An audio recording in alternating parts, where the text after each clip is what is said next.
How's it going, YouTube? Coming in today with another video, and today, guys, what the video is going to be Dragon Link. Now, this is a really exciting video for me because it's been a long time since I played Dragon, but I do think that right now is going to be a really opportune time to go ahead and try and play it again.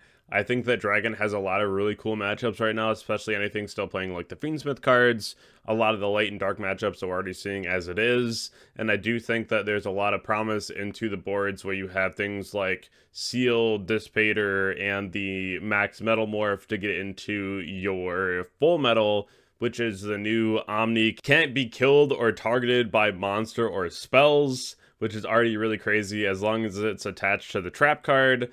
I think that that card is just so phenomenal. So we're going to go ahead and talk about all of that and more. If you haven't already checked my sponsors over at Imperium, Dragonshield, Gem, Cloud, RW, or Grimoire, go ahead and check them all out down below in the description. Follow the Twitter, follow the Twitch, and then join the Discord if you haven't already. And subscribe to the channel. We're trying to get to 30,000.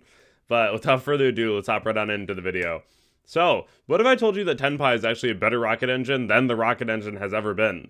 So, the rocket engine was really solid when we had things like LP, and even a little bit after that, but since then, we've had a lot of arguments as far as, do you really want to play the rocket cards? And that's what led to the birth of Bestial Control without the rocket cards.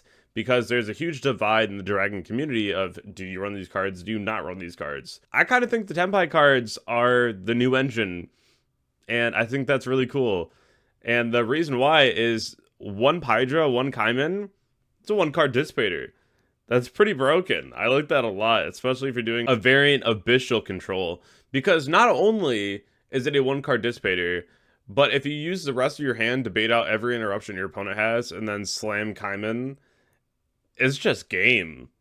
Or if you bait out everything your opponent has and then you slam Kaiman and go into things like Dissipator, if they like SP your black metal on normal summon, you break their board, make Dissipator, bring back black metal, and then combo like nothing happened because you go Striker, add the Darkness Dragon, banish Striker, bring back the black metal, link both off into Romulus, add Ravine, add Full Metal Dragon, which is the new Omni, and then keep comboing, right? I think that's pretty crazy. So not only do you have a very strong going first plan, but you also have a very strong going second plan. I think that Thrust is one of the most pivotal cards of the format, and especially if your opponent is going to be dropping things like Mulch Armies on you, you really want to be playing Thrust, especially in this deck, because you'll see the Super Factorial in the corner here.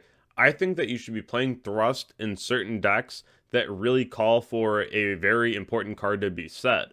So on MathMech, you just main Thrust because it made sense. You wanted to play it to get to your Super Factorial, because if your opponent like Ash Veilered you on your Circular and then on your Alimbertion, you just slam Thrust and your opponent is upset because it's going to be rough to deal with, right? So I think that this is really impactful because now we have the Metal Morph that you can go ahead and set with Thrust. So no matter what happens in your turn, you always have a way to get to a full metal, which is just a gigantic Chungus, right? The thing will negate, it'll inflict damage, and then it can't be killed by monsters or spells, by card effects, or being targeted. Now this is the build, and there's a lot to talk about here. So Veiler and Nibiru are just my hand traps of choice. You can play cards like Ghost Ogre. You can even play the Mulch Armies if you really want to. I tried doing something like the Impulses because I love Impulse, but it just doesn't work out because turning off light monsters is rough for you. And when Lubellion is such a centerpiece, you want to make sure that you can still use the card, which is so good too.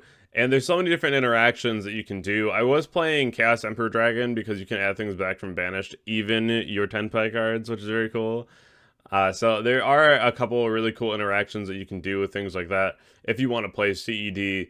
But I do think that a build like this moving forward is going to be very optimal for Dragon.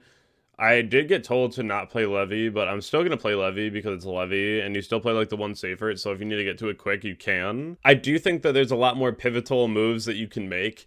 I really do like the idea of playing Sloth, and then you summon Sloth off of the Heretic Seal, and when your opponent goes battle to try to out it and waste their battle phase, you tribute it for Metal Morph, and you summon out the Full Metal, which is another thing that you can do, which is very cool.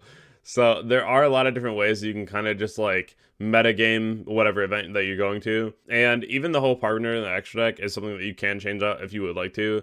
I do think that you need the double Biden. I think that it's really important. It comes up quite often. You do have the Transcendent and the Trident though. So you have multiple kill lines, including access code, which I think is really important. In the sideboard, we do have the deck lockdowns. If you can play it, you should. I was playing as Fire King earlier, and they just passed. It's such a brutal card. Anti-spell, Different Dimension Ground, D-Barrier, all very crazy cards you want to make sure that you can open. Anti-spell is the one of that you won't necessarily see unless you just hard open it, but right now in particular, I think that you should be on anti-spell on your side. If you can find room for it as a one-off, if you draw it, you probably win. Siding Ash, if you can't main it, which I don't think that you should main Ash in a deck like Dragon, it's one of the hand traps that's just not very optimal because you can't pitch it with things like Chaos Space. So you want to make sure that you're at least siding Ash, though, for matchups like Tenpai because it's very good into it. So I do think that this build has a lot of potential moving forward, and I do hope that you enjoy this. This is something that I've been working on now for a little bit. Playing one of every Tenpai and 2 Kaimin. I think playing 2 Kaimin is fine. I'd rather see Kaimin in my hand, but you also have the 1 field spell and a terraforming and Pydra, so you have a lot of ways to get to it, which is great, and even Genroku in a pinch. The Biden and the Genroku dragon lock you, but they don't dark lock you, which is great because there's a lot of weird situations when we played the rocket cards where you had to summon like a really early seal when you didn't want to, or you couldn't summon a Romulus and you'd have to trade that for using the rocket cards. So I do like that you get dragon locked and not dark locked. It definitely helps out a lot. But definitely let me know down below in the comment section what you think about this list and what you would change and what you like about it. I really do appreciate all of you, and I'll catch you all in the next video. Thank you.